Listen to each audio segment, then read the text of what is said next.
just not necessarily changing the subject, but I grew up from the ages of 10 through adulthood without my mother. Oh. And recently, my mother and I have gone through some things over the course of this year, especially after my grandmother's death, where I actually had to come to terms and come to grips with a lot of my issues and my hang-ups on more or less the sensitivity side. I saw areas where I was missing or lacking certain areas of sensitivity because I didn't have my mother. Because you grew up with your dad. Just me and my dad. And we like boys. So. Right. Okay, we have another caller. I'm going to get to some of these questions, okay? Ed from California, welcome to the show. How y'all doing? Hey. Hi. How you doing?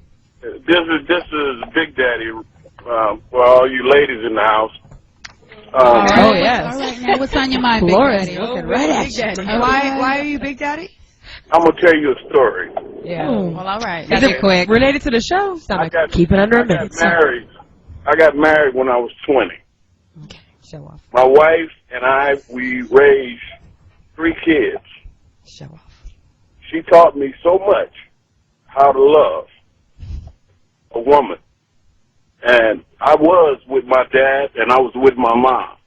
But I applaud a strong woman that when a man leaves her, that she's able to raise her kids and have some morals, raise her kids to have some morals. My wife, after 30 years of marriage, I'm 56 right now, and my wife died.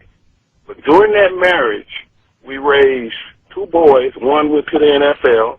One got a master's degree. What? Hold on. Excuse me? Wait. I'm sorry, I was texting. Who went to the NFL? You have to go back. Paying attention now. Oh, I'm sorry. One got a master's degree.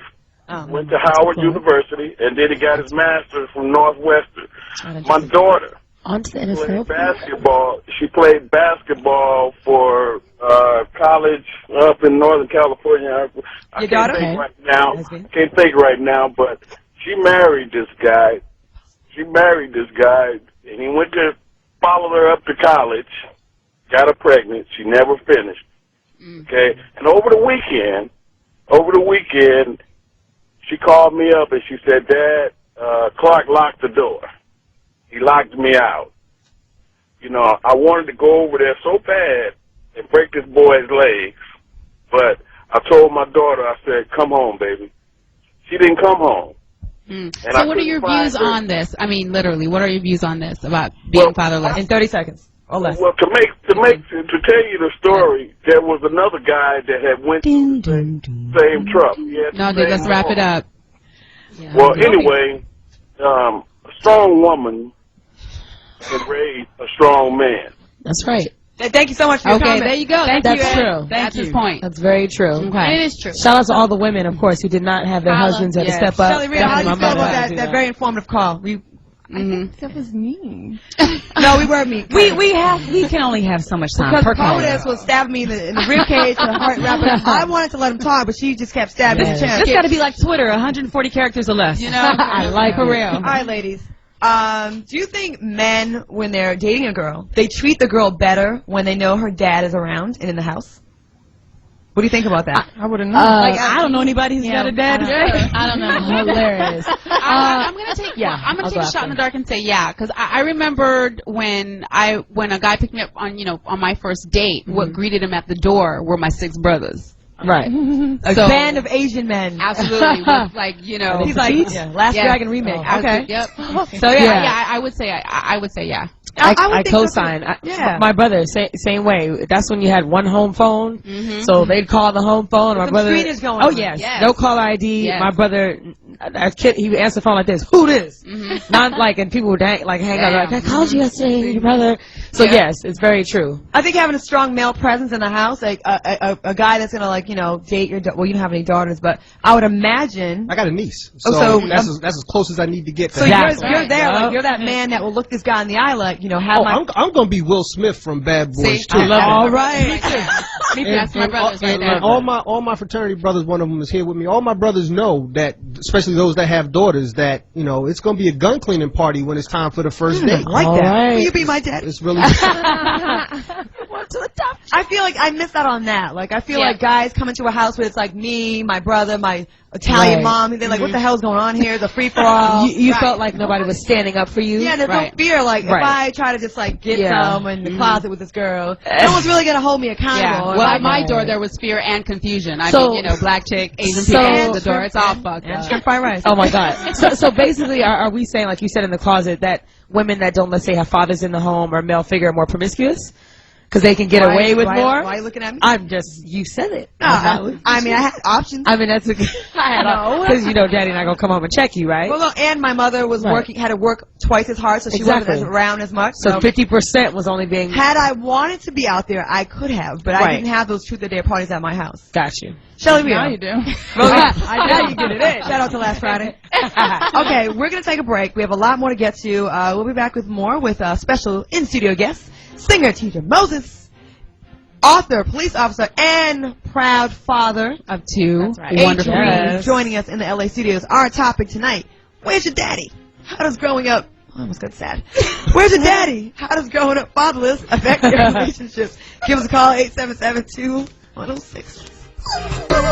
Come on, TJ. Come on, let's bust in this song. Ooh, yeah. I don't either. I know the words. But I feel this song. Who's that in the back? That's my womb screaming out for a child. Thanks for my child that I will never have. I was like so young belting this song out, nowhere near having kids. You were just belting out lyrics. I know. So you were a 9-year-old hussy is what you're saying. Okay, Teacher Moses. I see your number. I see your number. What does that mean when old people say, I see your number? What does that mean? I see you a hoe. I know it. I got your number. Don't ever correct me. All right, welcome back to the Claudia Jordan Show. Topic, where's your daddy? Crickets. How does growing up fatherless affect your relationships? I say there's a lot of things going on. Oh, Lamont from Tampa. Oh, waiting to hear from this dude. Lamont had a very strong mother. Lamont catches alligators with his bare hands. No, seriously. When we were down in Tampa, he took us around, and Shelly Rio, he put the alligators in his trunk. He would drive by Alligator Row, throw them in the trunk, and put them in his pool, and they would eat the local cats. Anyway, with no further ado, Lamont, welcome to the show. What's up? Hey. Say hello to H. Reed and Teacher Moses. I miss all of y'all. I'm going to see y'all in a minute because I'm moving to Cali in 2 months. Oh, hey. All right. Go to the guest. Okay. But the topic that you guys have going on kind of like struck a kind of like a real, you know, kind of hit me in the gut. Did it speak to your mind? I got some stuff going on with me and my son that I never really even talked to nobody about, right? You have a son? Okay.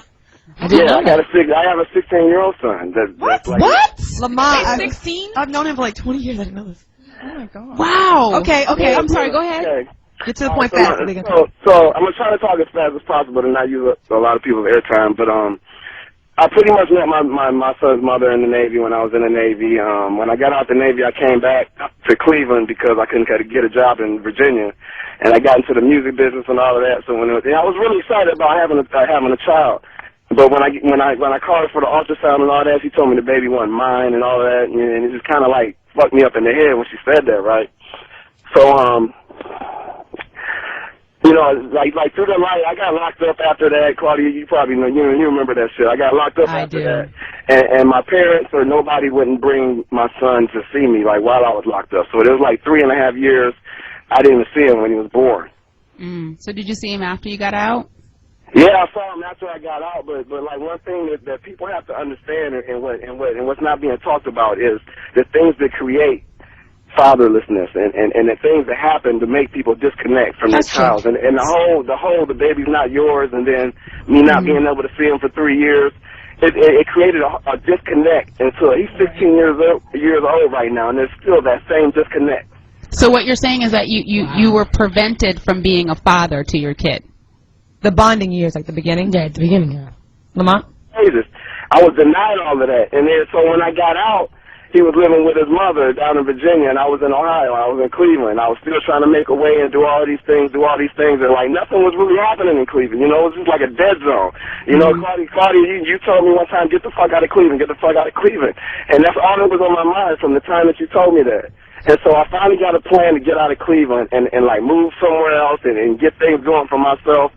And as soon as I did that, my father made a move So and he didn't even tell me, and he went down there and picked my son up because his mother was living in hotel rooms with like her other 2 kids. She had like 3 kids.